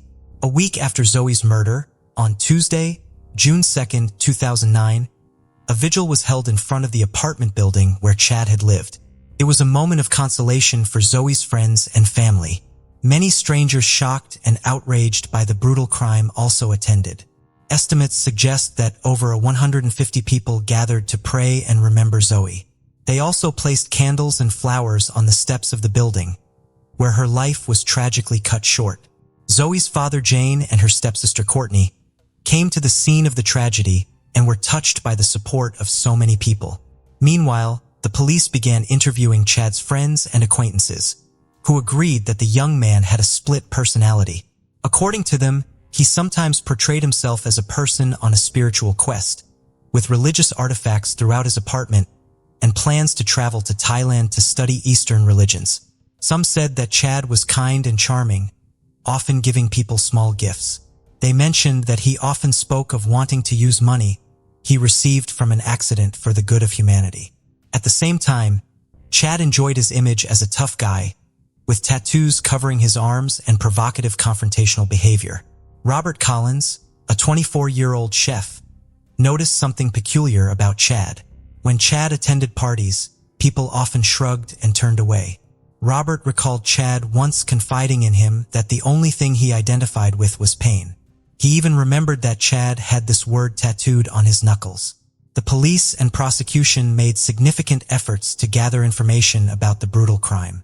Deputy Attorney General Bill Stokes reported that the judge had ordered the seizure of court documents. Steve Weir, who rented an apartment from Chad in 2006, was also questioned. He mentioned seeing religious paintings and artifacts in Chad's apartment and said Chad expressed an interest in theology but did not practice it. Watson Atkinson, owner of another tattoo parlor in Portland, shared that Chad once confessed he wanted to use his accident compensation to find himself. Watson added that Chad seemed overly focused on teenage girls. This concerned him so much that he forbade his 16-year-old daughter from interacting with Chad. Watson also noted that none of Chad's close acquaintances could have imagined how dark his thoughts were. During the initial investigation, Chad's prior medical history and mental health diagnoses were revealed. However, while in custody, several psychologists evaluated Chad and found no evidence of delusions or hallucinations. In conversations with specialists, Chad admitted having strong feelings regarding Zoe's infidelity and expressed disappointment over it. According to court documents, he claimed to be weary of the infidelity of all his girlfriends. These conversations revealed a depressed individual who began contemplating taking Zoe's life after she confessed her unfaithfulness to him. Chad told 3 different psychologists that he engaged in sexual acts with her remains because he believed he had already committed a terrible act and was contemplating what worst thing he could do next. When his trial began, a 127-minute police interrogation conducted 12 hours after the crime was leaked. During the interrogation with Detective Danham, Chad said that he and Zoe got along very well. He noted that she occasionally stayed in his apartment for about a week and that they had no arguments. Chad claimed they were soulmates and that she always tried to be honest with him. He stated that he had taken the life of the most beautiful girl he ever knew and added that he owed it to his 18-year-old victim to tell the truth. During the conversation with the detective, Chad remained composed, constantly apologized, and cried several times. Chad recounted that on May 25, 2009, Zoe was napping. According to him, he approached and began to strangle her. She tried to fight for her life and screamed for him to stop. Chad said that when Zoe tried to resist, he hit her on the head and continued to strangle her until she stopped breathing. He then described the atrocities he committed with her body. At this point in the interrogation, Chad stated that he used 3 knives, not a samurai sword as initially thought, for the decapitation. He added that he then placed a cross between her legs and talked about everything he did while her body burned in the apartment. Describing the events, Chad constantly called himself a terrible person. When asked why he decapitated Zoe, he replied that he was trying to turn her death into a ritual of forgiveness. When asked why he did it, Chad struggled to find an answer. He then stated that he felt possessed, and that on the day of Zoe's murder, everything in his life dimmed. He explained that for several hours, he became a wild, primitive beast in his basic instincts, and that's why he committed such a monstrous act. This interrogation became an important piece of evidence presented in Cumberland County Supreme Court during the initial hearings. Prosecutors played the entire 2.5-hour recording for Judge Roland Cole. There was discussion that Chad faced a minimum of 25 years in prison and a maximum of life imprisonment. During one of the hearings in 2011, it was proposed that acknowledging his mental disorder could result in his transfer to a psychiatric center in Austria. It was established that the accused had strangled the victim in a fit of anger. However, it remained uncertain whether Chad, who waived his right to a jury trial, agreed with this at the time. Proust argued that the former Liberty University student and lacrosse champion was fully aware of his actions. They brought in a psychiatrist and psychologist to testify about Chad's mental state. All of them concluded that the young man knew what he was doing and understood his decision to brutally kill his girlfriend. The defense, however, continued to emphasize Chad's mental health issues, arguing that he was ashamed and afraid of losing control over himself. On January 11, 2012, Chad's attorney tried to convince the Supreme Court to dismiss evidence found on his client's personal computer at the time of arrest. This evidence included a gruesome video where Chad explained how to decapitate an unfaithful woman. The defense contended that this video should not have been admitted into evidence. In March 2012, nearly 3 years after the egregious crime, 30-year-old Chad Gurney was sentenced to 50 years for the murder of Zoe Siraki and 25 years for arson. The judge ordered these sentences be served consecutively. Chad's lawyers filed an appeal against the sentence, but it was rejected. Zoe's family had hoped for a life sentence. During sentencing, the presiding judge stated it was clear that the defendant did not perceive reality normally. However, the issue was whether he understood his actions were wrong. Sarah Churchill, Chad's attorney, argued before the Supreme Court that brain concussions and other injuries from a 2005 accident left her client in a constant state of delusion. She claimed the judge erred by finding Chad guilty because the search warrant should not have extended to his smartphone, laptop, and social media pages. Churchill argued that instead of considering evidence from these devices, significant weight should have been given to evidence regarding Chad's psychosis and alienation at the time of the crime. The Deputy Attorney General countered by stating that Chad killed Zoe in retaliation for her infidelity, which he deemed dishonored as betrayal. The deputy noted that no information from social networks was used against Chad and concluded there was overwhelming evidence proving he knew what he did during the crime. Afterward, Zoe's Aunt Kathy Kozoff told journalists she felt breathless seeing and hearing him during trial, recalling her niece's agonizing final moments vividly. Annie Tayan, a 24-year-old young mother, vanished mysterious circumstances. According to her partner, she abruptly left him and their newborn daughter without any explanation for her departure. The search for Annie extended over 4 years, with ongoing efforts to locate her, but no immediate results. Annie Tayan, born on May 1, 1965, was raised by her mother. She had a love for, enjoyed dancing and fun activities, and cherished simple joys. Annie always dreamed of having a large family and saw motherhood as her primary goal in life. She embraced this role early, welcoming her first son Jimmy at the age of 18, and then her second son Sean just a year later. By the age of 20, she had also given birth to her third child, a daughter named Shane. Tragically, shortly after Shane's birth, the children's father decided not to participate in their upbringing and left the family. This abandonment left Annie facing the challenges of being a single parent to 3 young children while living in a rented apartment in Maine. In 1987, when Shane was just 6 months old and Annie was 22 years old, she met Michael Palin. He was a 32-year-old Navy petty officer, serving on the aircraft carrier Bramby. Their paths crossed in Portland, Maine, where Michael's ship was docked. Michael quickly became taken with Annie during an encounter at the waterfront. Living in Charleston, South Carolina, Michael was highly respected in the Navy for his work as a computer systems operator. He actively participated in military operations and had been recognized with several awards.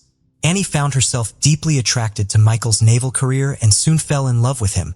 She confided to a friend that she believed she had found a man worthy of her love. After dating for several months and developing their relationship further, Annie and Michael decided to live together as a family unit, along with her 2 sons and daughter. However, their shared life took an unfortunate turn when a fire broke out in their apartment. At that time, Annie wasn't home. Michael was alone with the children. While Michael managed to escape along with Jimmy and Sean, who could walk, Shane, being too young, sadly didn't make it out alive. After returning, Annie tried to go back into the burning apartment to rescue Shane. However, neighbors restrained her.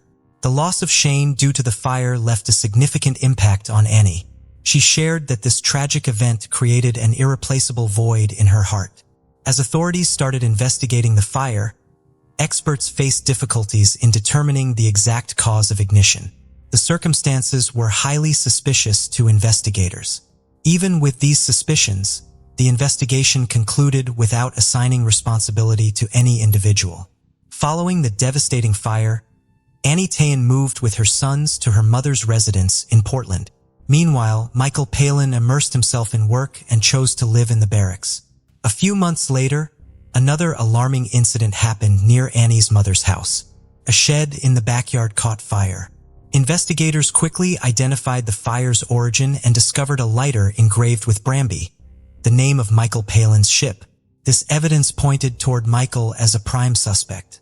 Despite this suggestive evidence, police couldn't conclusively prove his involvement because of insufficient proof. After this second fire incident, child welfare authorities in Maine determined that Annie Tayan's sons were in a potentially dangerous situation under her care.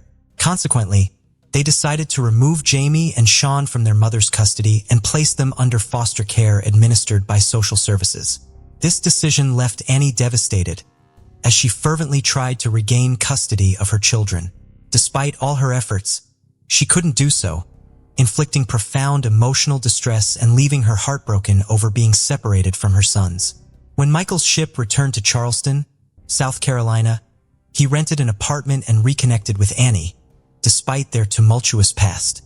Annie agreed to communicate with him and eventually moved in with him to Goose Creek, a suburb of Charleston, where they lived as a couple. However, Annie's stay was soon marred by a startling discovery. She found a photograph of Michael wearing a wedding ring, revealing his marital status. Confronted with the photograph, Michael admitted to Annie that he was married, but had been long divorced.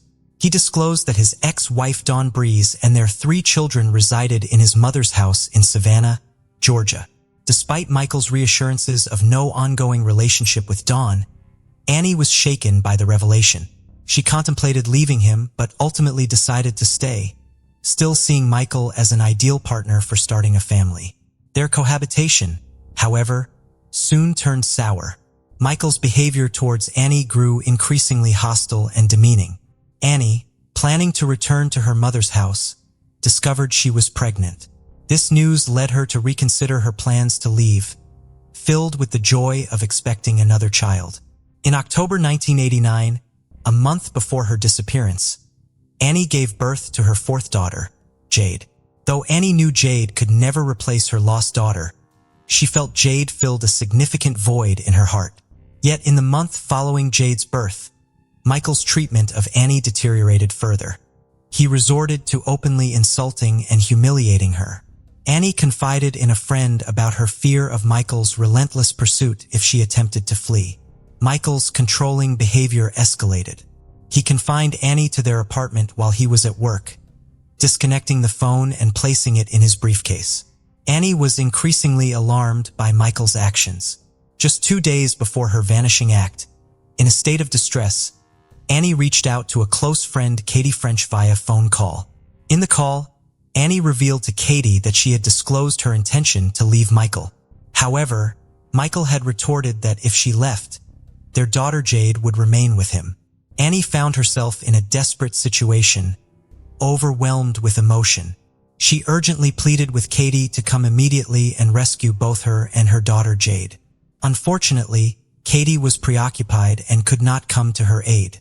Instead, she sent Annie money for a bus ticket, hoping it would enable her to escape and return to Portland.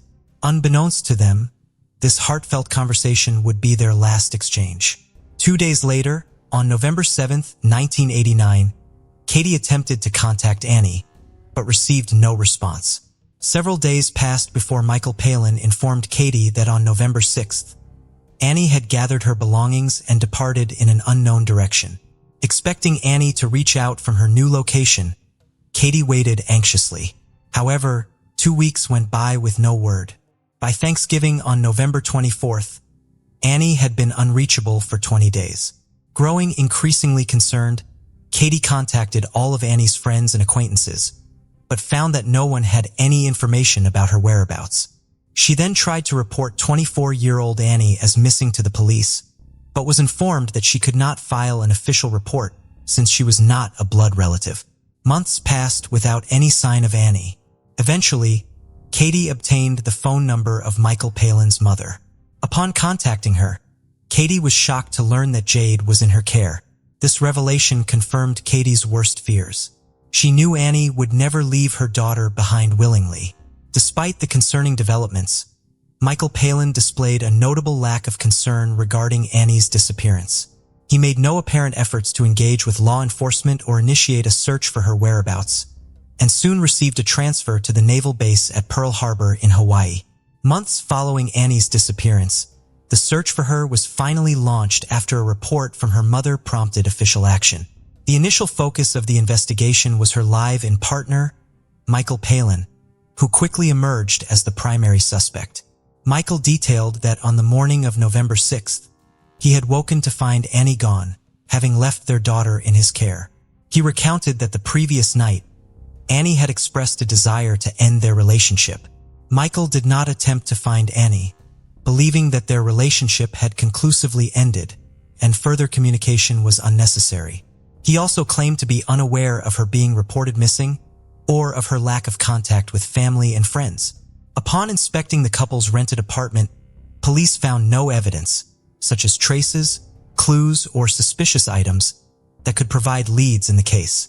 Annie Tan's case seemed to have hit a dead end with no large-scale search initiated for the young woman.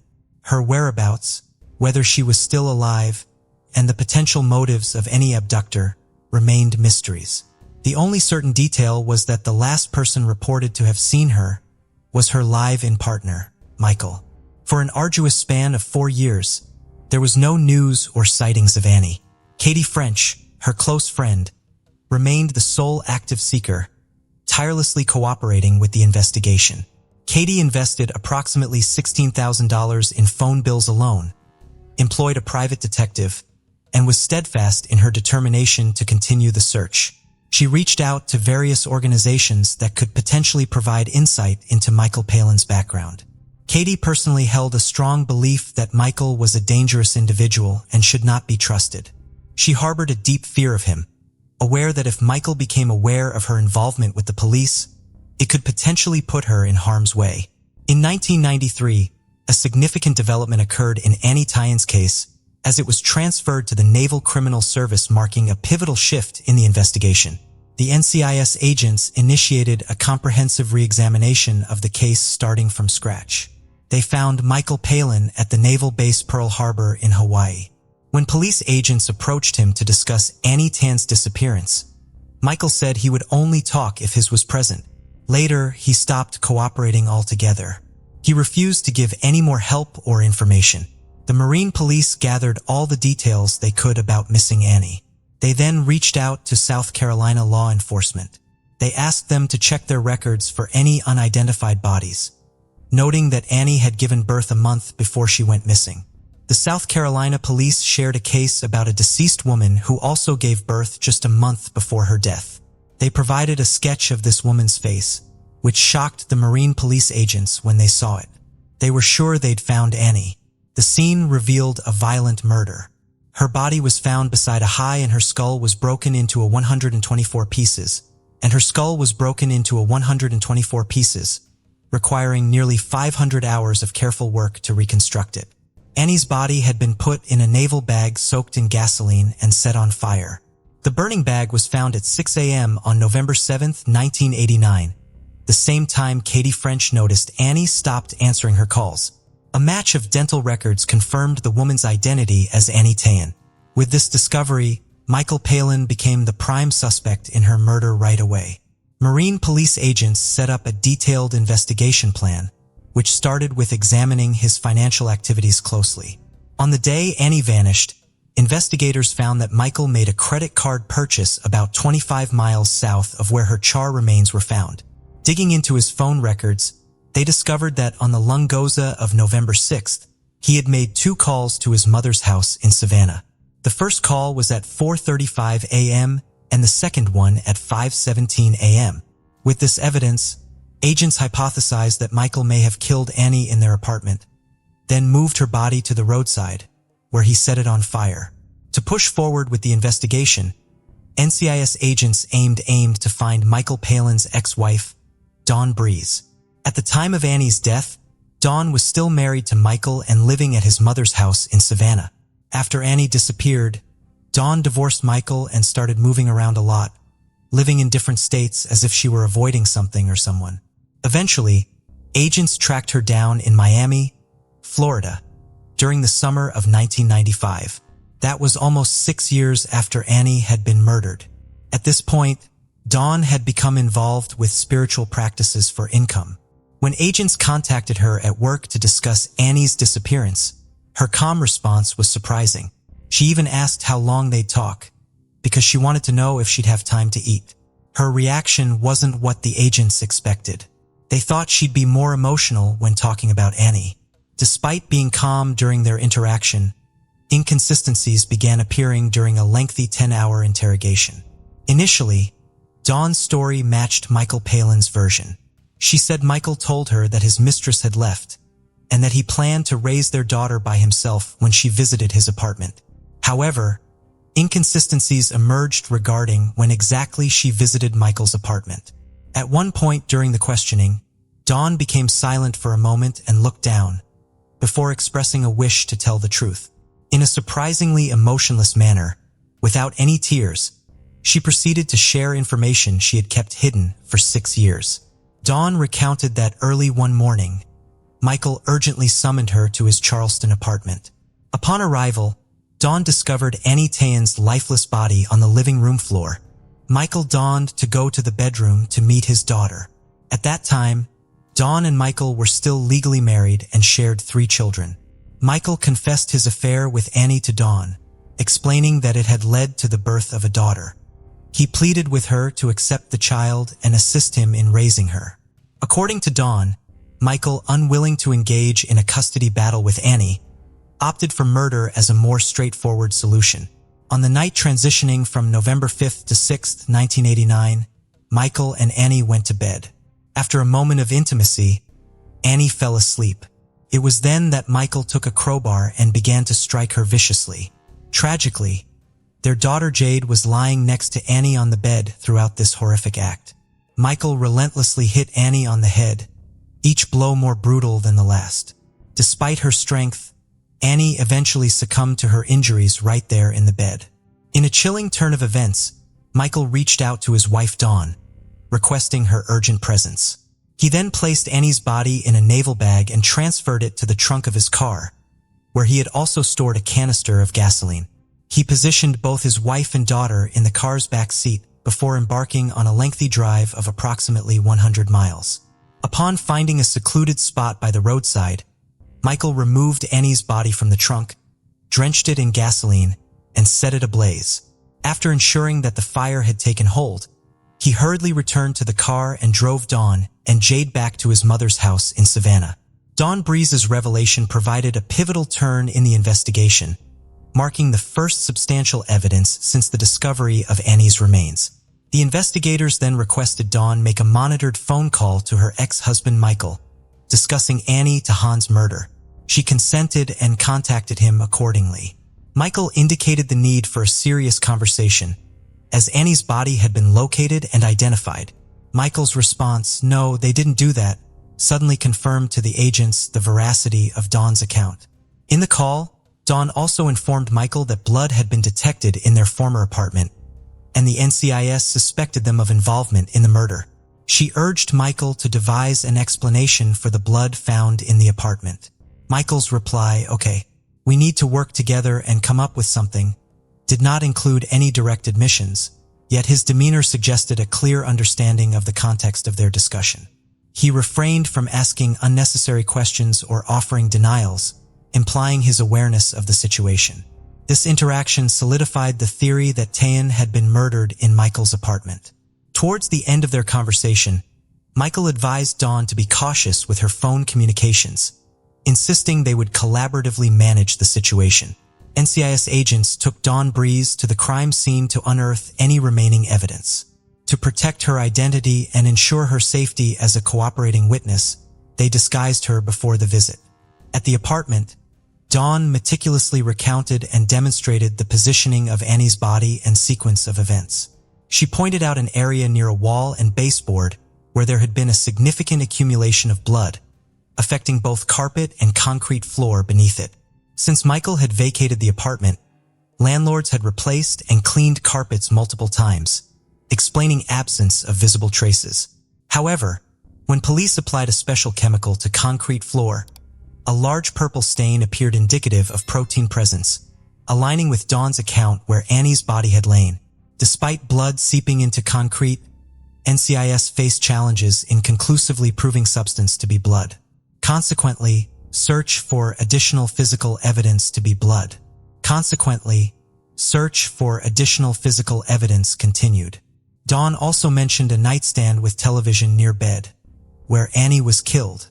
According to her, television had been splattered with blood during murder, and Michael mentioned its need for extensive cleaning due to stains. He later disposed of television, possibly selling rather than discarding it. Michael's pursuit of a functional appliance, considering his frugal nature, felt like searching for a needle in a haystack. Despite this, the agents were resolute in their efforts to locate it. By this point, Michael Palin had become aware of the NCIS surveillance, especially after a phone call with his ex-wife Dawn. This realization triggered paranoia, making him acutely conscious of NCIS's monitoring activities. The NCIS agents were concerned that Michael might attempt to flee, coerce witnesses, or potentially inflict harm on others. In a dramatic turn of events during one surveillance mission, Michael tried to evade the authorities. However, his attempt was unsuccessful as the police swiftly caught him. Consequently, on October 11, 1995, Michael Palin was apprehended and taken into custody. While held in a military prison, under suspicion of murder, NCIS agents diligently worked to locate and interview all residents of the apartment complex where the murder took place in November 1989. Their perseverance paid off 3 months later when they encountered a neighbor who disclosed he had purchased a television from Michael. Remarkably, the television was still operational and present in his home. The police promptly seized the television and dispatched to the FBI laboratory for a thorough forensic analysis. To their significant breakthrough, the examination revealed 11 blood spots inside the speaker. These blood samples were identified as matching Annie Tayan's DNA, providing a critical piece of evidence in the ongoing murder investigation. At this stage of the case, Michael Palin's legal representatives announced his willingness to enter a guilty plea if the death penalty were set aside. Even though the prosecutor was unhappy with the way things turned out, military law required that such an agreement be made during the trial. Michael Palin admitted his guilt without showing much emotion.